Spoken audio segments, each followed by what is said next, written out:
What's going on, EDC people? And what's our journey today? Well, I wanted to show you a couple of really cool fixed blades. I mean, just absolute, well, gems, as someone I know says. Look at this beautiful fixed blade from Pakistan. I mean, you can't get quality like this. Absolutely a fake tang.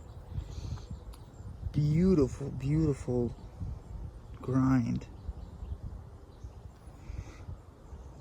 in this like buoy shape. I'm kidding, I hate this knife. It's just something I was joking with.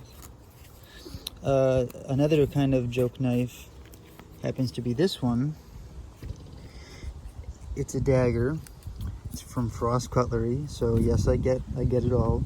But my daughter, who's 10, going on 11, well, going on 20, has chosen this as her favorite knife out of all of my knives for some reason. It's obviously because it's a dagger and she's a kid and whatever. It is absolutely surgical steel from Japan, so you know that it is really, really good steel because, you know, surgical. No, we know that surgical steel means that it's awful. And Frost Cutlery is famous for that. But, you know what? This wasn't expensive back in the day, I don't believe. I don't know if it's valuable or anything today, but I wanted to show it off. It's, you know, this is a journey and I wanted to show you where I came from. These were knives that I had. No, I did not carry this one on me. I hid it because I actually was embarrassed of it. I mean, look at that fine work.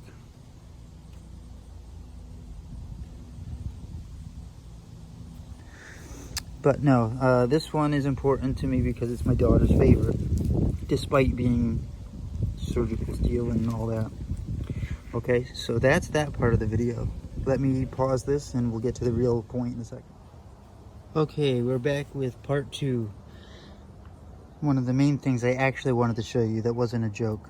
A friend of mine has a YouTube channel. I'm sure if you're watching this, you probably know him. Outpost 76.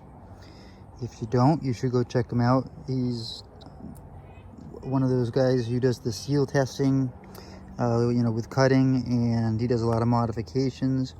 And that brings me to this point. This is a cold steel AirLite, okay? And this is the box. And I'm trying to show you as best I can what the original would have looked like. There was like a little notch here, and you had like a little belly thing there. Okay, so it was, that's how they came. And I think, I believe he did something with the blade too, but I'll show you. But this is the important part, the scales. So take a good look at this if you can, if I can get a good shot of it here.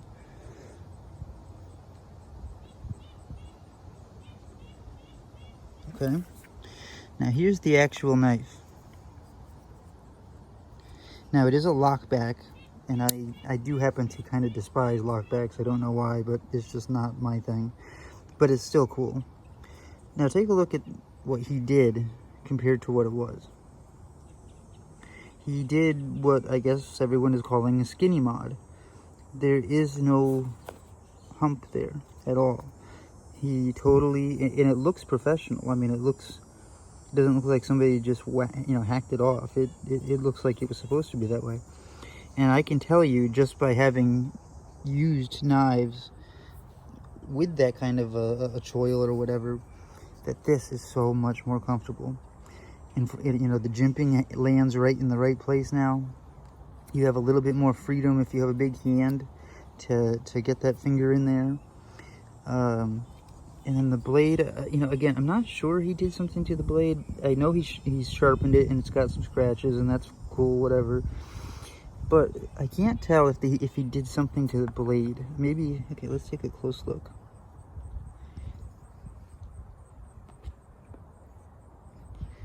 No, I guess maybe not. Maybe he took that belly down a little bit. Maybe that was just from sharpening though. But regardless, he sent this to me. I thought it was really cool. It's the cold steel AirLite. It's been modified by Outpost 76. If you want any skinny mods done, he does many of them, including Mannix's and all kinds of different things. Okay, so that's part 2 of what I wanted to show you.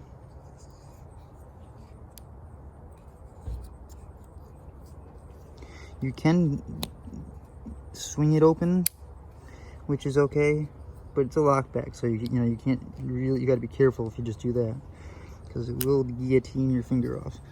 Okay,